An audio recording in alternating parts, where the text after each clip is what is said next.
Break के बाद आपका स्वागत है। उत्तर प्रदेश के पूर्व मुख्यमंत्री कल्याण सिंह का 89 साल की उम्र में निधन हो गया और इस वक्त देश भर के राजनेता कल्याण सिंह को अपने अपने तरीके से याद कर रहे हैं। प्रधानमंत्री नरेंद्र मोदी लखनऊ पहुंचे हैं, जहां पर उन्होंने उत्तर प्रदेश के पूर्व मुख्यमंत्री और राज्यपाल कल्याण सिंह को श्रद्धांजलि अर्पित की। उनके साथ जगत प्रकाश नड्डा, जो भारतीय जनता पार्टी के राष्ट्रीय अध्यक्ष हैं, उत्तर प्रदेश के मुख्यमंत्री योगी आदित्यनाथ और दोनों डिप्टी सीएम के साथ साथ उत्तर प्रदेश सरकार के कई मंत्री इस वक्त उनके आवास पर मौजूद हैं, उनको श्रद्धांजलि अर्पित कर रहे हैं। और प्रधानमंत्री नरेंद्र मोदी ने क्या कुछ कहा कल्याण सिंह को श्रद्धांजलि देने के बाद, वो आपको इस वक्त सुनवाते हैं। मैं भगवान प्रभु श्री राम को उनके चरणों में प्रार्थना करता हूं कि प्रभु राम कल्याण सिंह जी को अपने चरणों में स्थान दे और प्रभु राम उनके परिवार को इस दुख की घड़ी में इस दुख को सहन करने की शक्ति दे और देश में भी यहाँ के मूल्यों, यहाँ आदर को, यहाँ की संस्कृति, यहाँ की परंपराओं में विश्वास करने वाले हर दुखी जन को प्रभु राम ढाढ़स दे, यही प्रार्थना करता हूं। तो कल्याण सिंह को प्रधानमंत्री नरेंद्र मोदी ने याद किया और परिजनों को इस बड़े घटनाक्रम को, इस संकट को, उनके संवेदना परिवार से मिलकर उन्होंने व्यक्त की है और इस दुख को सहने की शक्ति दे, ये कामना प्रधानमंत्री ने की है। मनीष मिश्रा के पास चलते हैं। मनीष इस वक्त मौजूद हैं कल्याण सिंह के आवास पर। मनीष, प्रधानमंत्री नरेंद्र मोदी ने बातचीत की और परिवार के लोगों से भी उनकी बातचीत हुई, मीडिया कर्मियों से भी उन्होंने बातचीत की। परिवार के लोगों से उन्होंने बातचीत की, तो क्या कुछ परिवार के लोगों से बातचीत की? कौन कौन से लोग थे और किन किन लोगों से प्रधानमंत्री ने बातचीत की है? देखिए, आपको बता दूं, जब प्रधानमंत्री नरेंद्र मोदी यहाँ पहुँचे थे तो उसके बाद यहाँ पे सिर्फ उनके जो खास परिवारजन थे उनको यहाँ पे रुकने की अनुमति दी गई थी। उनके पुत्र थे राजवीर सिंह, पूर्व सांसद, उसके बाद उनके पौत्र जो संदीप सिंह है वो थे, उनका पूरा परिवार था। उन्होंने उनको ढांढस दी और ये जो दुख है उसको सहने की शक्ति दी और बोला कि इस दुख की घड़ी में न केवल बीजेपी बल्कि जो प्रदेश सरकार है और केंद्र सरकार है वो भी उनके साथ पूरी मौजूद है। आपको बता दें कि युवाओं में बहुत उनका क्रेज था कल्याण सिंह का। जो युवा थे उनको अपना आदर्श मानते थे, कल्याण सिंह को बाबूजी के नाम से बहुत जानते थे। उसी कड़ी में आज हमारे साथ इस समय मौजूद हैं राष्ट्रीय महामंत्री हैं भारतीय जनता युवा मोर्चा के, सुबह से यहाँ पे मौजूद हैं वैभव सिंह जी। वैभव जी, बाबूजी के निधन से कितनी क्षति पहुंची है भारतीय जनता पार्टी को, भारतीय जनता पार्टी के युवा मोर्चा को? देखिए, सबसे पहले तो मैं श्रद्धेय कल्याण सिंह जी को नमन करता हूं। हम लोगों के लिए हमेशा वो प्रेरणा का स्रोत रहे और बचपन से ही हम लोग उनको देखकर भारतीय जनता पार्टी से जुड़े और मैं कह सकता हूं राम जन्मभूमि के आंदोलन के सबसे बड़े नायक के रूप में उनकी पहचान थी और हम लोग उनको बचपन से देखते हुए और भारतीय जनता पार्टी से जुड़ने के बाद जितना उनको हम लोगों को जानने का, समझने का अवसर मिला, एक चीज़ उनकी जो विशेषता थी, वो किसी भी पद पे रहे हों, चाहे वो उत्तर प्रदेश के मुख्यमंत्री थे, राजस्थान में राज्यपाल का दायित्व उनके पास था, कभी भी कोई भी साधारण सा कार्यकर्ता उनसे मिलने की अगर इच्छा जताता था तो वो जरूर समय देते थे और कभी भी कोई कार्यकर्ता उनके पास से निराश नहीं लौटा। एक बहुत बड़ी विशेषता थी कल्याण सिंह जी में। और कैडर बेस्ड पॉलिटिक्स करना, संगठन को साथ में लेकर चलना, कभी भी वो किसी भी पद पे रहे हों, हमेशा संगठन को उन्होंने सबसे ज़्यादा महत्व दिया और हम युवाओं के लिए हमेशा वो प्रेरणा के स्रोत रहेंगे और हम लोग उन्हीं के मार्ग पे आगे चलने का प्रयास करेंगे। और मुझे पूरा विश्वास है कि भारतीय जनता पार्टी के इतिहास में उनको उनका उचित स्थान मिलेगा और हम युवाओं के जीवन में वो हमेशा रोशनी देते रहेंगे। तो देखा आपने किस तरीके से जो युवा थे उनको भी, उनके भी स्मरण थी। हर आप किसी से भी बात करेंगे, बड़े से बड़ा नेता हो, आम आदमी हो, संगठन का आदमी हो, सरकार का आदमी हो, आप किसी से बात करेंगे तो आपको पता चलेगा कि किस तरीके से हमेशा वो अपनी बात सुनते थे, आदमी को कहने की मौका देते थे और जहाँ तक निवारण हो सकता था उस बात का निवारण करते थे। तो ये सब चीज़ें आपकी आती थी और इस तरीके से आप लगा सकते हैं कि किस तरह का जो वो एक उनका स्वभाव था, उससे इनका बदल सकते हैं। आपको बता दें कि अभी हमारे पीछे देश के रक्षा मंत्री राजनाथ सिंह आए हैं। राजनाथ सिंह से उनका काफ़ी बड़ा लगाव माना जाता था, अपने बड़े भाई की तरह मानते थे कल्याण सिंह को।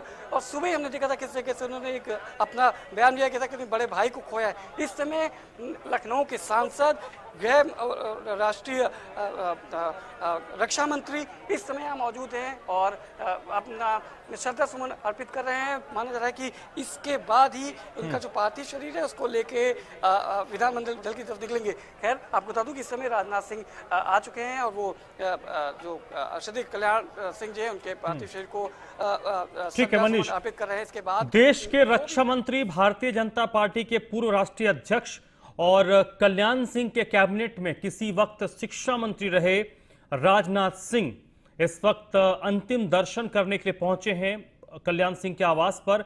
मनीष, बहुत बहुत शुक्रिया फिलहाल के लिए आपका। राजनाथ सिंह ने आज सुबह जब बात की थी तो उन्होंने कहा था कि उन्होंने एक अभिभावक खोया है, अपने नेता को खोया है, अपने बड़े भाई को खोया है। रिश्ता को कैसे डिफाइन किया जाए, अलग अलग वक्त पर कल्याण सिंह की राजनाथ सिंह के लिए भूमिका बिल्कुल अलग रही। कभी वो नेता की तरह बिहेव करते थे, कभी बड़े भाई की तरह बिहेव करते थे, कभी पिता की तरह व्यवहार करते थे, डांटते भी थे।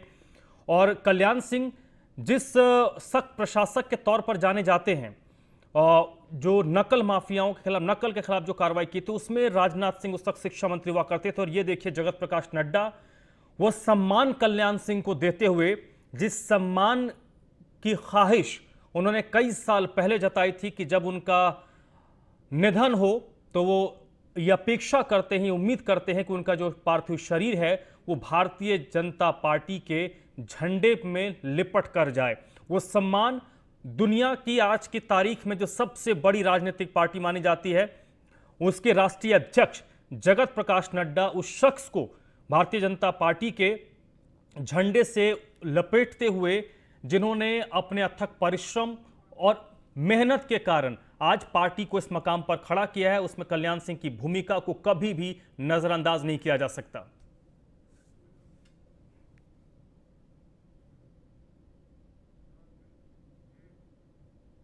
संघ और भारतीय जनता पार्टी के संस्कार मेरे रक्त के बूंद बूंद में समाये हुए हैं और इसलिए मेरी इच्छा है कि जीवन भर भाजपा में रहूं और जीवन का जब अंत होने को हो तो मेरा शव भी भारतीय जनता पार्टी के झंडे पर लिपट करके जाए।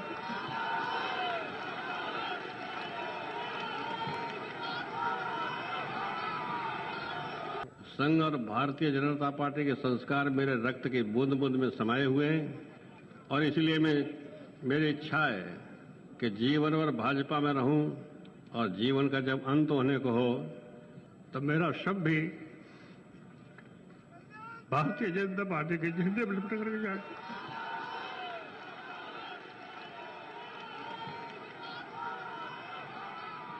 वीडियो है जो कल देर शाम से सोशल मीडिया पर वायरल हो रहा है। कल्याण सिंह को आप सुन पा रहे होंगे कि जब वो कह रहे हैं कि वो जीवन भर भारतीय जनता पार्टी में रहना चाहते हैं, जब उनका निधन हो तो ये अपेक्षा करते हैं कि उनका शव भी भारतीय जनता पार्टी के झंडे पर लिपटा हो। और जो दूसरी तस्वीर हमने आपको दिखाई, जिसमें भारतीय जनता पार्टी के राष्ट्रीय अध्यक्ष जगत प्रकाश नड्डा उनको वो सम्मान प्रदान करते हुए, जिसकी ख्वाहिश उन्होंने सालों पहले जताई थी। और कल्याण सिंह का निधन अपने आप में भारत की राजनीति के लिए एक बहुत बड़ा घटनाक्रम है। आप अगर भारतीय राजनीति को समझते हैं, भारतीय राजनीतिक शास्त्र के छात्र हैं, तो ही आप समझ सकते हैं कि कल्याण सिंह का होने का मतलब भारतीय राजनीति का महत्व क्या है। और कल्याण सिंह का जब निधन हुआ तो राजनीतिक बिरादरी से भी कई सारे संदेश आए। सभी लोगों ने अपने अपने तरीके से कल्याण सिंह को याद किया।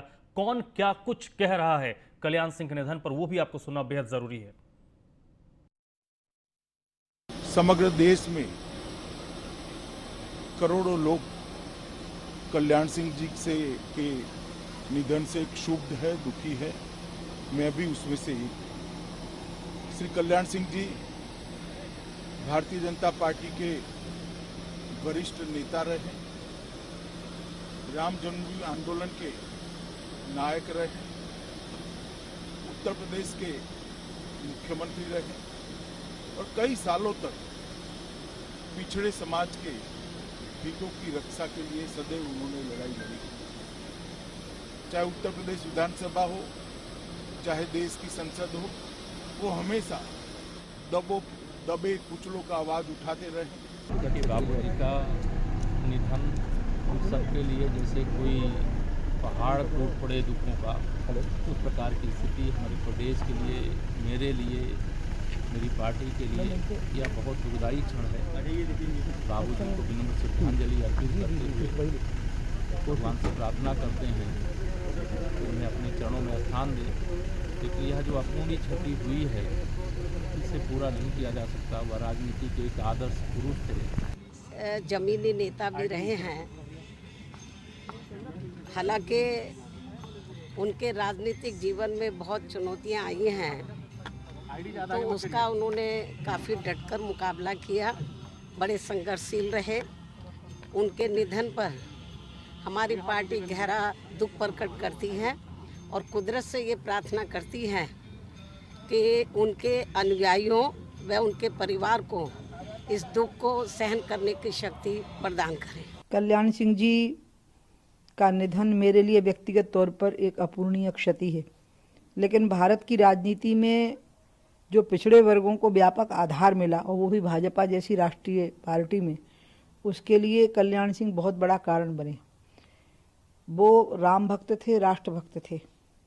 जब उनसे ये पूछा गया कि आपने कार सेवकों पर गोली चलाने का आदेश क्यों नहीं दिया, तो ऐसा साहसपूर्ण उत्तर शायद ही कोई दे पाए। उन्होंने कहा कि वो कार सेवक थे, कोई आतंकवादी नहीं थे जो गोली चलवाने का आदेश देता, और इसके लिए उन्होंने सजा भी भुगती और उन्होंने कुर्सी भी छोड़ दी। उनकी राम भक्ति और उनकी राष्ट्रभक्ति का कहीं कोई मेल नहीं था। कल्याण सिंह जी उत्तर प्रदेश के महानतम नेताओं में से शुमार थे। एक लंबी राजनीतिक पारी उन्होंने की। 1967 से लगातार 2002 तक विधानसभा में चुनाव जीत करके आते रहे, विधानसभा की शान बढ़ाते रहे। विपक्ष और सत्ता पक्ष दोनों में मुखर नेता के रूप में अपनी एक पहचान छोड़ी। उत्तर प्रदेश के दो बार वो मुख्यमंत्री बने। इत्तेफाक से उनके मंत्रिमंडल में मुझे भी शपथ लेने का मौका मिला था। कल्याण सिंह जी के साथ हम लोग ने काफ़ी विस्तृत काम किया है। मैं सबसे पहले 1997 में अयोध्या फैजाबाद में मैं कलेक्टर उनके समय परफॉर्म किया, जब दोबारा वो आए थे। और उसके बाद फिर मैं बनारस गया, उन्होंने मुझे बनारस पोस्ट किया, और उसके बाद मुझे मेरठ पोस्ट किया। He was bureaucrat chief minister.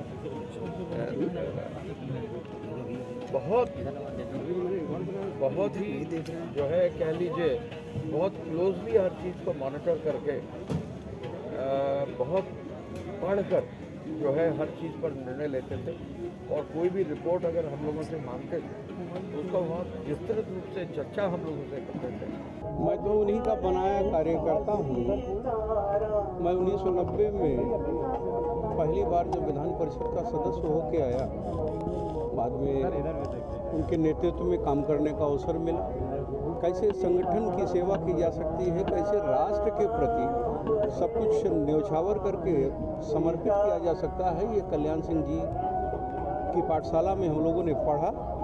और आपने एक विषय हमसे पूछा कि कौन सा क्षण जीवन में मुझे याद है उनका, तो मैं किन किन क्षणों का बयान करूं। जब भी हम लोग चुनाव लड़ने गए, कल्याण सिंह जी की व्यक्तिगत कृपा मुझ पर इतनी रही कि कोई ऐसा चुनाव नहीं था जिसे संबोधित करने के लिए मेरी विधानसभा क्षेत्र में नहीं। ये देश की और समाज की बहुत बड़ी क्षति है।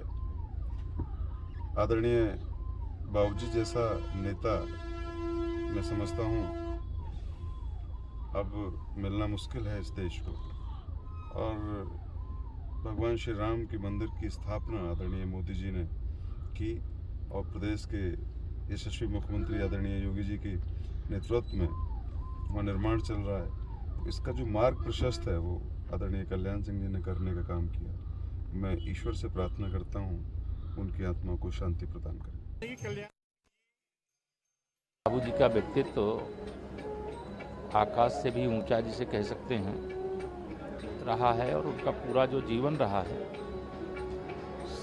एक राष्ट्रीय स्वयंसेवक संघ के स्वयंसेवक के रूप में, एक किसान के रूप में, एक विधायक के रूप में, एक अध्यक्ष के रूप में, एक मुख्यमंत्री के रूप में, एक सांसद के रूप में, एक राज्यपाल के रूप में वह आदर्श रहा है। और वैसा आदर्श जीवन राजनीति में आने के बाद प्रस्तुत करना शायद किसी के लिए संभव नहीं होता है, लेकिन बाबूजी ने एक ऐसी दिशा दिखाई है, ऐसा रास्ता दिखाया है। माननीय कल्याण सिंह जी एक अभूतपूर्व व्यक्तित्व के धनी रहे हैं और सर्वव्यापी जो व्यक्तित्व है, सबको साथ में ले चलने की जो प्रवृत्ति थी, खास तौर से जो समाज की एकरूपता है, जो पिछड़ापन है, जो गरीबी थी, उसके खिलाफ कल्याण सिंह जी का अपना कैलकुलेशन था।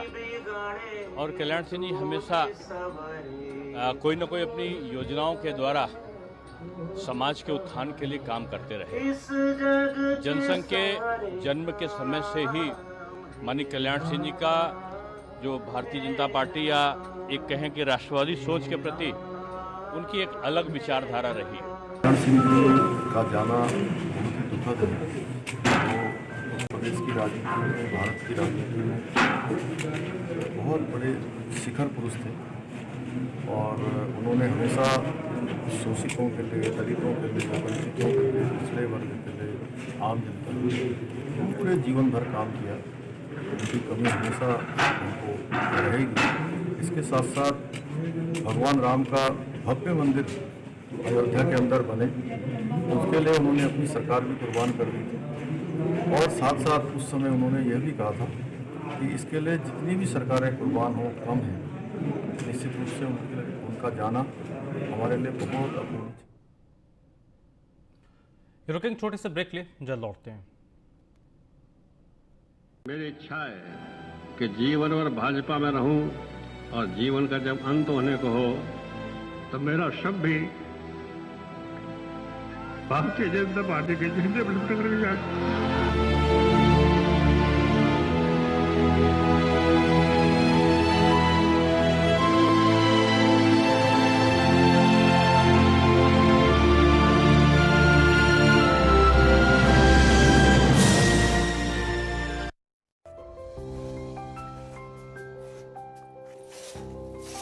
और गायत्री बहन कैसी हो?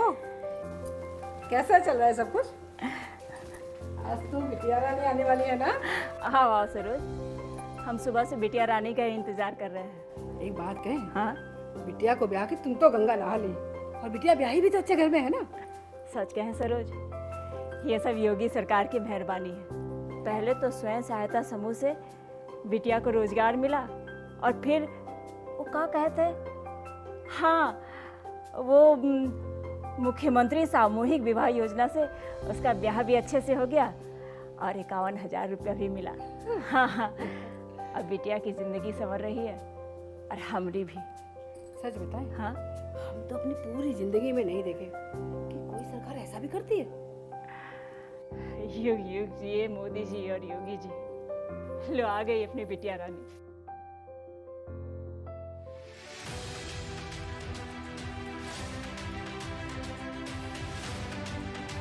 मेरी बेटी सृष्टि का जब जन्म हुआ, मेरा फॉर्म सुमंगला योजना में भरा और मेरी बच्ची को 2,000 रुपये मिले।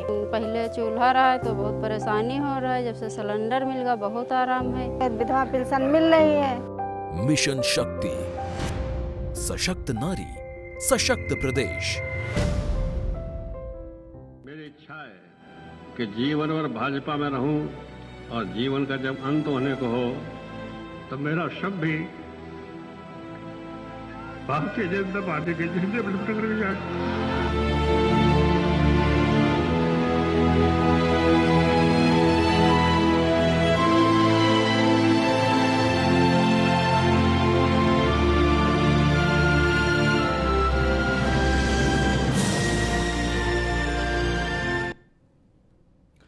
ब्रेक के बाद आपका स्वागत है। कल्याण सिंह का निधन हो चुका है। देश में एक राजनीतिक युग का समापन हो गया, एक युग का अंत हो गया। ऐसे में हम आपको एक रिपोर्ट के जरिए कल्याण सिंह की सियासी जिंदगी दिखाते हैं। भारतीय जनता पार्टी के संस्कार मेरे रक्त के बूंद बूंद में समाये हुए हैं और इसलिए मैं मेरी इच्छा है कि जीवन और भाजपा में रहूं और जीवन का जब अंत होने को हो तो मेरा शव भी भारतीय जनता पार्टी के झंडे में लटक जाए।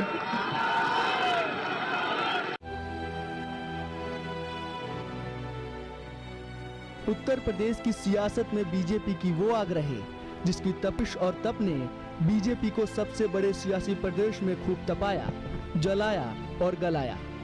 नतीजन उत्तर प्रदेश में कमल खिलने और खिलखिलाने लगा।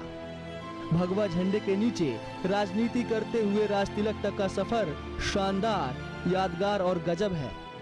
कल्याण सिंह 1932 में अलीगढ़ में एक लोध लड़के का जन्म होता है जिसका नाम कल्याण सिंह था। उस वक्त किसी ने भी नहीं सोचा होगा कि उत्तर प्रदेश में कल्याण सिंह बीजेपी के कल्याण के लिए जन्मे थे और यही अलीगढ़ से कल्याण सिंह ने बीजेपी की किस्मत बदल दी थी। 30 साल की उम्र में कल्याण सिंह ने जनसंघ से चुनाव लड़ा और हारा भी, लेकिन हार नहीं मानी। 5 साल बाद 1967 में कल्याण सिंह उसी अलीगढ़ की अतरौली सीट से कांग्रेस प्रत्याशी को 400 वोटों से हराकर इतिहास रचते हैं और इसके बाद लगातार 8 बार विधायक भी बने। ये कल्याण सिंह का अपने क्षेत्र में जलवा था। 1990 का दौर था जब देश में मंडल कमंडल वाली सियासत शुरू हुई।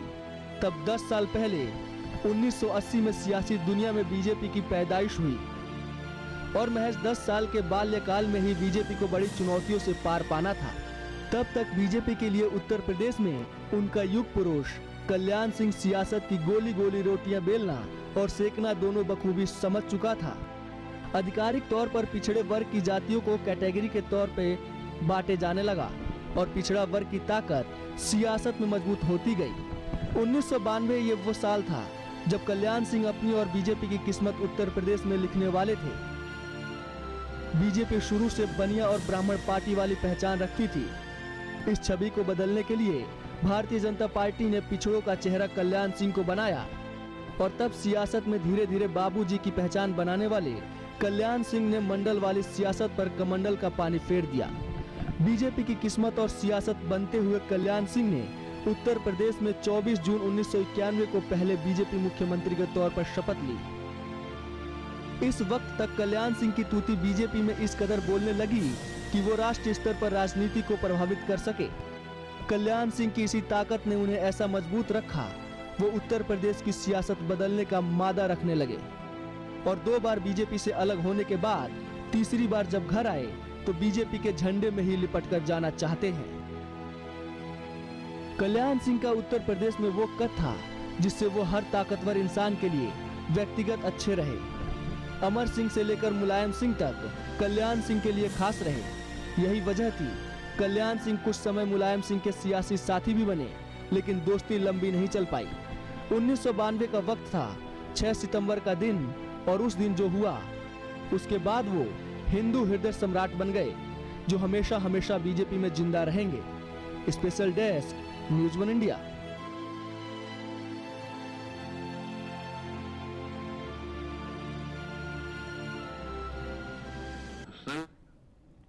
इस बुलेटिन फिलहाल इतना ही। मेरी इच्छा है कि जीवन भर भाजपा में रहूं और जीवन का जब अंत होने को हो तो मेरा शव भी